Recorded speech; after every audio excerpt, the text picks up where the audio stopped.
오늘은 신명기 31장 1절에서 23절까지의 말씀을 살펴보시겠습니다. 제가 이제 제목을요 이렇게 잡았습니다. 반역에도 불구하고 하나님의 신실하심, 이렇게 이제 제목을 달았는데 이제 내용이 이제 그렇게 우리가 이해가 된다는 거죠. 신명기 31장은요 보통 학자들이 신명기의 본격적인 얘기에 지나서, 그러니까 본격적인 얘기는 이제 다 끝났다는 거죠. 30장으로 다 끝나고 31장은 그 외곽에 이제 그 모세의 사역을 정리하는, 이제 모세가 이제 좀 있으면 느보산에서 죽지 않습니까? 그래서 이제 마지막 사역을 정리하는 그런 외부 프레임이다, 이렇게 이제 이해를 합니다. 31장에서 34장은 그러니까 본격적인 얘기하고는 관련 없는 외곽의 이야기다, 마무리하는, 신명기를 마무리하는 그런 장면이다, 이제 그렇게 보통 얘기를 합니다. 사실은 우리 이제 앞에서도 있었죠. 신명기에서 여러분들이 기억하실 게 12장에서 26장이 율법의 내용입니다. 이게 이제 핵심적인 내용이죠.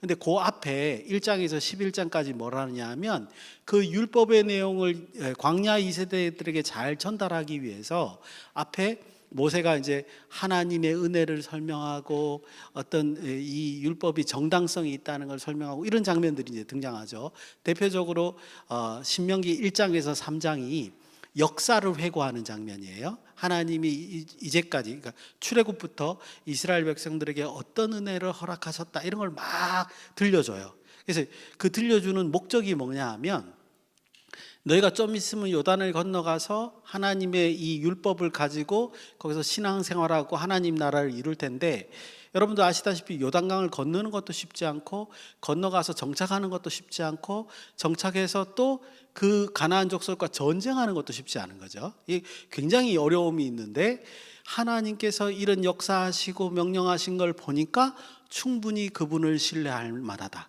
이런 이제 얘기를 1장에서 3장에 이제 하는 거죠. 그렇듯 본격적인 얘기가 있기 전에 서론과 같이 1장에서 3장을 얘기했다면, 이제 본격적인 얘기가 끝나고 나서 사역을 마무리하는 장면이 31장부터 시작된다, 이렇게 말씀드릴 수 있습니다. 그런데 이제 1장에서 3장은 가까운 미래에 대한 얘기를 한다면, 이 31장에서 34장의 얘기는 좀 더 먼 미래에 대한 얘기를 하는 것을 볼 수 있겠다, 이렇게 좀 차이점을 둘 수 있습니다. 뭐 얼마나 먼 얘기를 하느냐, 이제 오늘 제가 23절에서 끝맺음을 맺지만 사실은 24절부터 모세에게 노래 하나를 지어서 이스라엘 백성들에게 들려주어라, 이런 얘기를 해요. 그리고 32장에 가서 그 지어준 노래가 어떤 건가를 쭉 이제 진짜 노래가 이제 등장을 하죠. 그렇게 되는데, 그때 이 32장의 노래가 이 31장과 연관이 있습니다. 31장의 노래가 어떤 노래냐면 아주 놀라운 노래예요.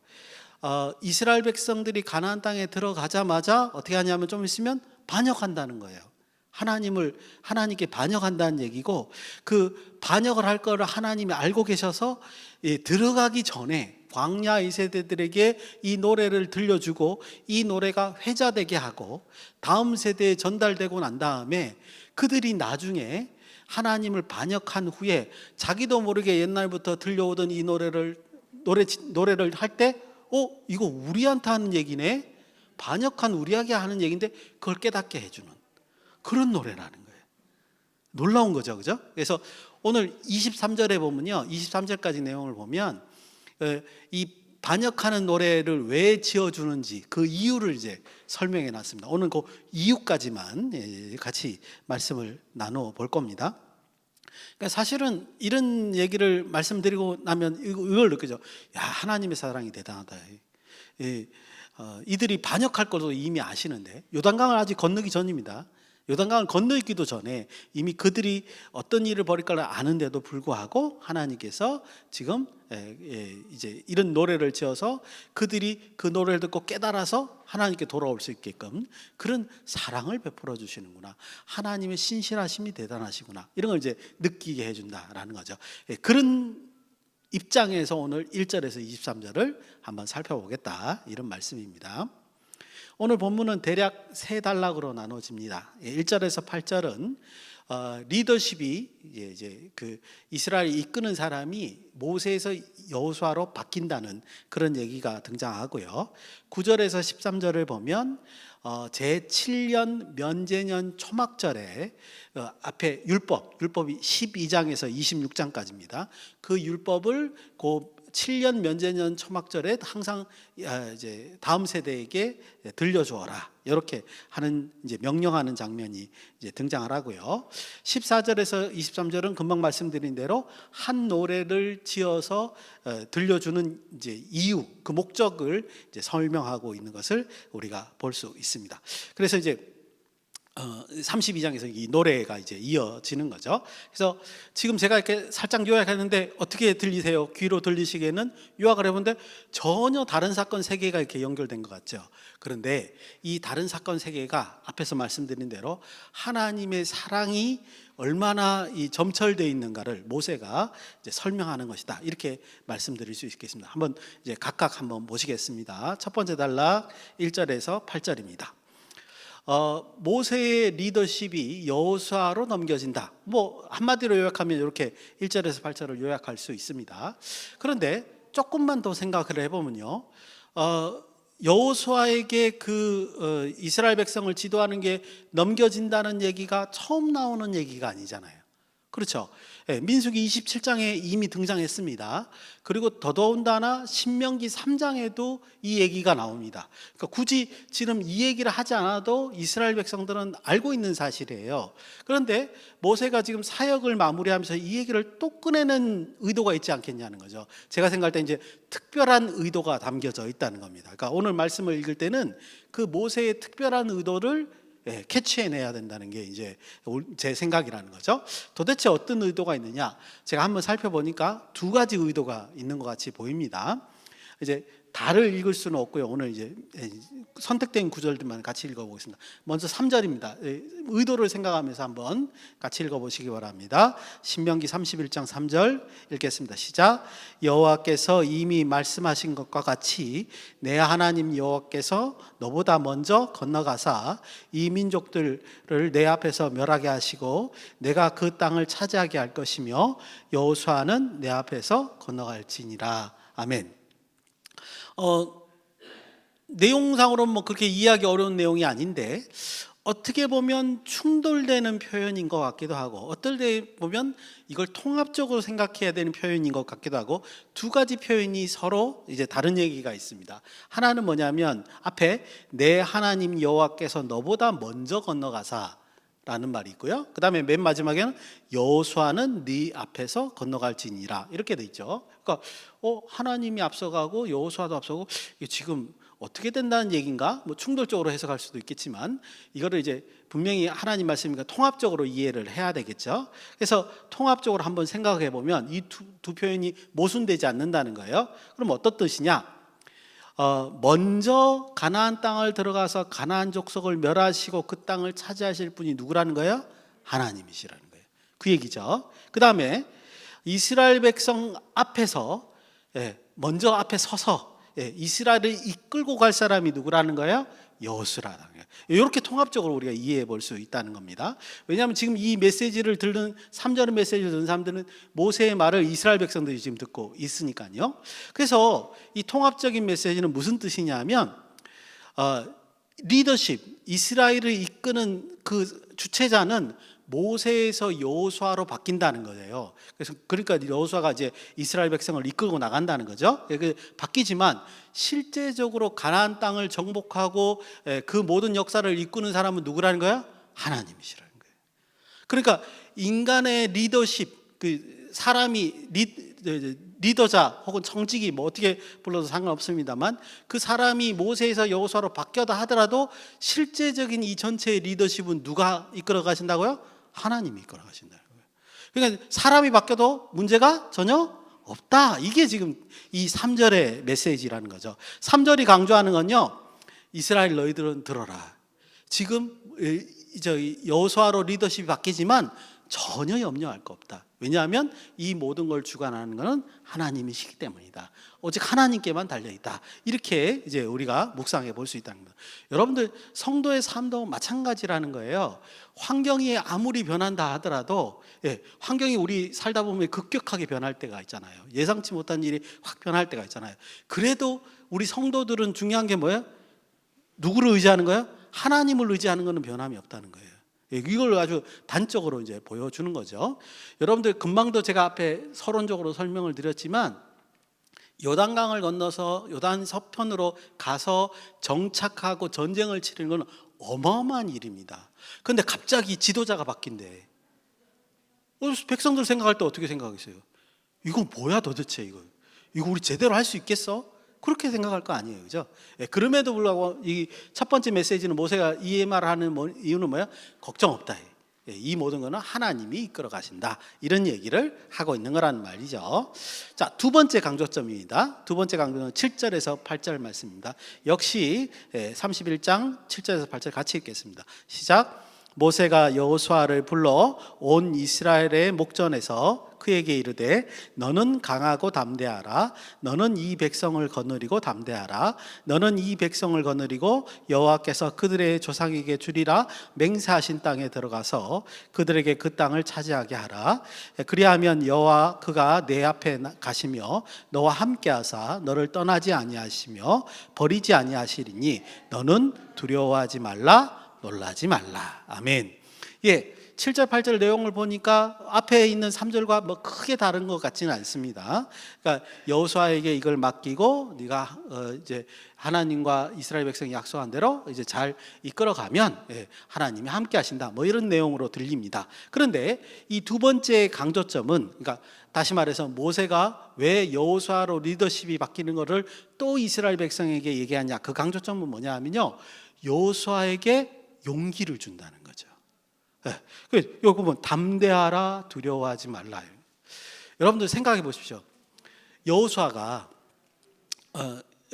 모세를 추종하며 모세만 따라다녔던 이 여호수아가 갑자기 없던 리더십이 생길까요?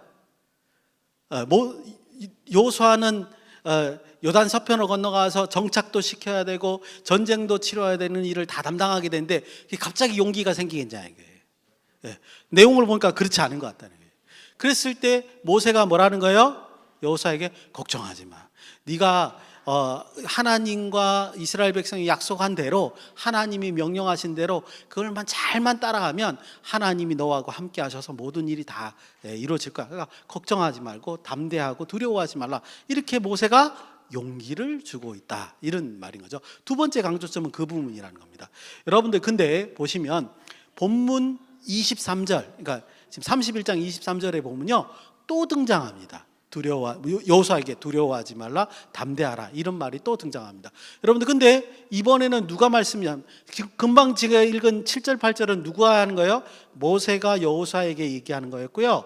23절은 누가 하는 거예요? 하나님이 여호수아에게 하는 말이에요. 말하는 사람이 달라졌어요.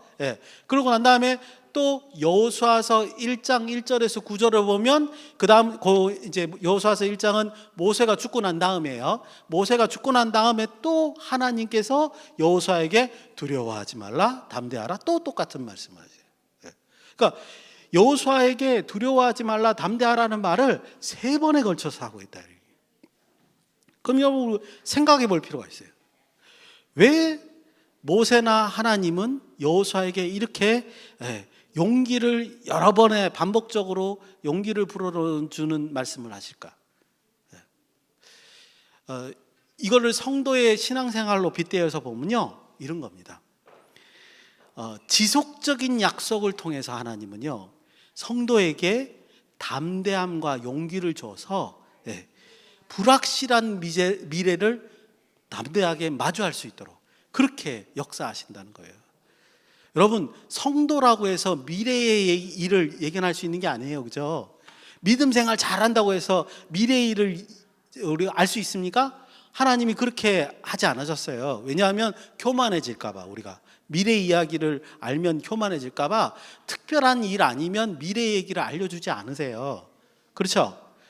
그런데 성도라고 해서 미래의 일을 알 수 없는데 그런데 어떻게 해요? 불확실한 미래가 항상 성도라고 있다는 거예요. 신앙생활 잘해도 우리가 예기치 못한 일들이 벌어진다는 거예요. 그래서 깜짝 놀라기도 한다는 거예요. 그럼에도 불구하고 중요한 거는 뭐냐면 하나님의 약속이 우리 손에 있으니까 그걸 가지고 담대함으로 용기를 내어서 그 일을 실천하라. 이렇게 지금 권면하는 거예요. 첫 번째는 이 여호수아에게 그렇게 권면하는 것이고, 두 번째는 우리 성도들에게 역시 이 말씀이 그런 권면을 주고 있다. 이렇게 말씀드릴 수 있습니다.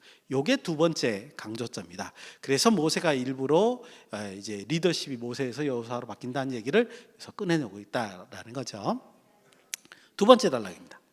두 번째 단락은 9절에서 13절 말씀입니다. 아까 말씀드린 대로 율법의 내용을 미래 세대에게 들려주어라. 언제 들려주느냐?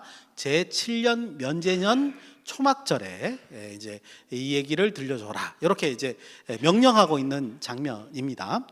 그런데 이 명령 자체가 진짜 신의 한 수예요. 아주 하나님이 적절한 시기에 미래 세대에게 이 율법의 내용을 들려주라고 한 거예요. 왜 그러냐? 보시면 매 7년 면제년이라는 게 뭐냐면요, 그때 이스라엘은 7년째마다 뭐 해야 됩니까? 해방을 해야 되죠. 노예를 해방시키고요, 빛을 탐감해 줘야 됩니다. 그렇게 명령하고 있어요. 율법에 보면 그런 해가 면제년 해예요. 그 해에 율법을 들려주라, 이런 얘기인 거죠. 왜 이스라엘은 그렇게 해줘야 되죠? 이 사건 자체가 뭐를 상징하는 겁니까?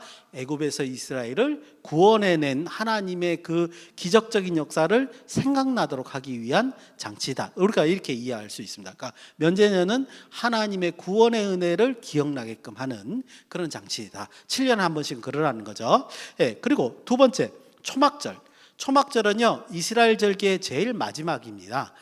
우리로 말하면 추수감사절이에요. 그래서 한 해의 농사를 마감하고 하나님께서 공급하신 그 풍요에 감사하면서 축제를 하면서 서로가 혹시 이제 그 해에 어려움을 당한 가정도 있을 수 있잖아요. 그래서 자기가 거둔 이 풍요를 나눠주면서 모두가 이제 겨울을 지내기 전에 모두가 하나님의 풍요를 나누는 그런 장이 바로 초막절이다. 이렇게 볼 수 있습니다. 그런 시간인 거죠. 그럴 때 이 율법을 들려줘라. 레위 제사장들과 또한 이제 장로들, 그러니까 각 지파의 장로들이, 그러니까 각 지파의 지도자들이죠. 그들에게 이 율법책을 가져다가 백성들에게 들려줘라. 이렇게 얘기하고 있습니다. 그러니까 다시 말해서 무슨 뜻이냐면, 율법은요, 구속의 은혜를 생각하고, 하나님이 구원하신 은혜를 생각하고, 또 하나님이 한 해 동안 주신 풍요의 은혜를 생각을 해서 하나님의 말씀을 묵상하라는 뜻이에요. 여러분들, 이거 굉장히 중요한 건데, 성경을 우리가 읽을 때, 하나님 말씀을 대할 때요, 하나님께서 주신 은혜를 모르고 읽으면 의미가 없어요. 의미를 몰라요. 깨달을 수 없어요. 왜냐? 내용 자체도 기본적으로 하나님의 은혜를 전제하에 일들을 설명하고 있기 때문에 우리가 하나님의 은혜를 모르는 사람이 이거를 읽으면 공감이 안 돼요. 그냥 지식적으로만 이해를 하는 거예요. 아, 그런 일이 있었고 이런 사건이 있었고 이렇게. 그런데 하나님께서 이 말씀을 통해서 어떤 은혜를 지금 너희들에게 생각나게 하신지 모르는 거예요. 그거 굉장히 중요한 겁니다. 성경은 그래서 하나님께서 주신 구속의 은혜와 우리를 구원하신 거, 그거와 우리에게 모든 풍요를 허락하셔서 우리가 지금 이렇게 생존했다라는 사실을 기본적으로 알고, 그 사실을 기본적으로 고백한 하에서 읽어야 말씀이 은혜가 된다. 이렇게 말씀드릴 수 있다는 거죠. 아주 단편적으로 잘 보여주는 얘기입니다. 그런데 12절에 보면 이 얘기를 누가 들어야 되냐? 놀랍습니다. 당연히 미래 세대가 들어야 되죠. 우리 자녀들이 들어야 됩니다. 그다음 또 하나는 뭐냐면 그때 당시에 거주하는 거류민들, 이방 사람들. 그러니까 이 말씀을 들어하는 사람들은요, 약속의 땅에 모두 거주하는 모든 사람들이 다 들어야 되는 거예요. 이거 사실은 굉장히 놀라운 얘기죠. 그런 대상이고, 또 두 번째 13절에 보니까 목적이 뭐냐? 여호와를 경외하기를 배우기 위해서 이 얘기를 들어야 된다. 이렇게 지금 목적이 설명되어 있는 걸 볼 수 있습니다. 여러분들 그러니까 이 말인 겁니다. 팁에 있거든요. 이런 문양이 있는데 우리 자녀 하트 세대들에게 문화에서 레퍼런스 해가지고 디자인한 뭐 하트나 라이트가 있어서 마이크, 이런 마이크. 부분이 디자인적인 포인트나 위트에 있는 그런 마이크가 지금 요소인 것 혼선이 같아요. 있는 것 같습니다. 써보세요. 저 방송실 이런 비슷한 타투 있어요. 진짜 아, 타투 진짜요? 같다. 예, 댕제. 예. 예. 그러니까 이런 얘기인 겁니다. 우리 미래 자녀 세대들에게요, 하나님을 아는 지식만 전달하면 안 돼요. 뭐도 알려줘야 돼요? 하나님이 구속하신 은혜도 알려줘야 되고요, 하나님이 공급하시는 은혜도 이해를 시켜야 돼요. 그런 하에서 말씀을 들어야 하나님을 이제 경외할 수 있는 거죠. 그리고 이 사실을 알려주지 않으면 어떻게 된 거예요?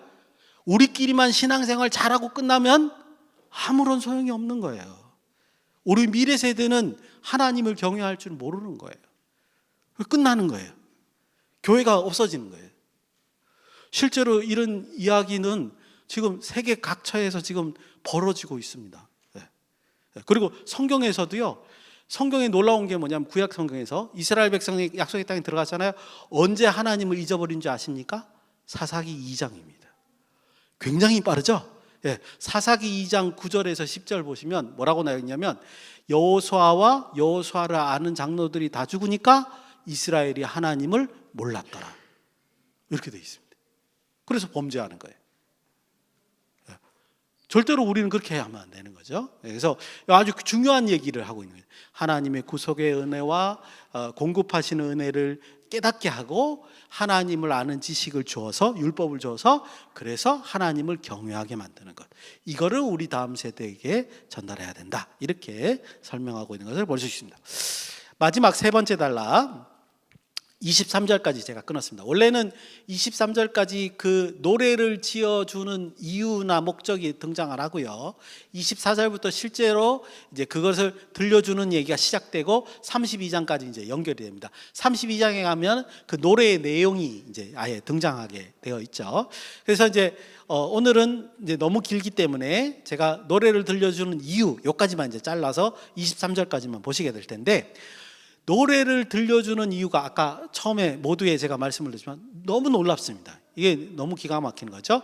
이 19절에서 21절 말씀을 제가 읽어드리겠습니다. 너무 길기 때문에 빠르게 중요한 부분만 강조하면서요. 19절부터 읽겠습니다. 그러므로 이제 너희는 이 노래를 써서 이스라엘 자손에게 가르쳐 그들의 입에 부르게 하고, 보세요, 이 노래로 나를 위하여 이스라엘 자손들에게 증거가 되게 해라. 그러니까 증거하는 목적으로 이 노래를 부르는 거예요. 그러니까 이 노래를 들려줘가지고요, 이 노래는 그 사람들에게 회자되게 하고, 마치 우리가 이제 동요 부르듯이요, 예, 그 동요를 그 다음 세대까지 이렇게 전달하게끔 하는 거예요. 근데 그게 이 노래가 뭔가 할 때 증거가 된다, 이런 말인 겁니다. 20절, 내가 그들의 조상들에게 맹세한 바와 같이 그 젖과 꿀이 흐르는 땅으로 그들을 인도하여 드린 후에, 보십시오, 놀랍습니다. 그들이 먹어 배부르고 살찌면 돌이켜 다른 신을 섬기며.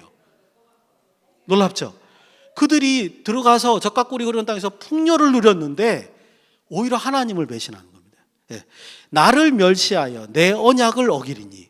하나님이 이걸 알고 계셨어요. 그들이 풍요를 겪으면 하나님을 더 경외하는 것이 아니라 하나님을 배신한다는 걸 알고 있었다는 거예요. 여러분, 아직 요단강 건너기 전입니다, 이 사람들. 21절, 그들이 수많은 재앙과 환난을 당할 때에 그들의 자손이 부르기를 잊지 아니한 이 노래가 그들 앞에 증인처럼 되라. 어떤 증인인 거예요? 좋은 증인이 아니고, 이 노래로 말미암아 저거 우리를 향한 말인데, 저 노래가 우리가 하나님을 배반했다는 뜻인데, 그 노래예요. 그걸 증인처럼 되게 하라는 거예요. 예. 나는 내가 맹세한 땅으로 그들을 인도하여 드리기 전에 오늘 나는 그들이 생각하는 바를 아노라. 하나님이 이미 아셨어요. 요단강 건너기 전에 이들이 배신할 걸 알았다는 거예요. 이들에게 풍요를 줬을 때 배신할 거를 이미 알고 계셨다는 거예요. 그 얘기를. 그래서 그들에게 그들의 범죄를 증거하는 노래를 이미 만들어서 들려줌으로써 나중에 이 노래를 듣고 깨달았을 때 어떻게 하라고요? 하나님께 혹시 돌아올 수 있으면 돌아오라고. 그런 목적으로 이 노래를 들려주는 걸 보시죠. 너무 놀랍죠. 너무 놀라운 겁니다. 그러니까 이들이 배신할 거를 알면서도 하나님은 노래를 지어서 혹시 돌아올 수 있을까? 그들에게 은혜를 베풀어주는 그런 놀라운 하나님의 계획, 혹은 다른 말로 하면 하나님의 신실하심이죠. 이스라엘을 구원하겠다는 그 약속을 절대로 어기시지 않는 겁니다. 하나님은 그 신실하심과 이스라엘의 반역이 아주 극렬하게 대비되는 얘기가 바로 이 마지막 세 번째 단락이다, 이렇게 말씀드릴 수 있습니다. 이제 두 가지만 묵상하고 마치겠습니다.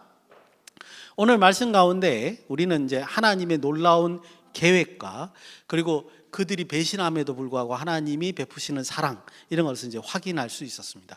이 사실을 보면서 이제 우리가 성도로서 묵상할 두 가지를 한번 제가 생각해 봤는데요. 첫 번째는 뭐냐면요, 성도는 앞에도 제가 언급을 살짝 했습니다만 하나님의 지속적인 약속을 담보로 해서 담대함과 용기를 가지고 그들의 삶을 살아가야 되는 사람들입니다. 다시 한번요, 성도는 어떻게 살아가는 사람이냐? 하나님의 약속을 가지고 담대하고 용기를 가지고 그 말씀대로 살아가는 사람입니다. 여러분, 성도가 능력이 많은 사람이 성도가 아니에요. 강한 사람들이 성도가 아니에요. 그들 개개인은 힘이 없습니다. 성경에서도 그렇게 돼 있어요. 우리만 그런 게 아니라 그렇게 연약한 사람들이라는 거예요. 그럼에도 불구하고 성도들은 뭐가 있죠? 믿음이 있죠.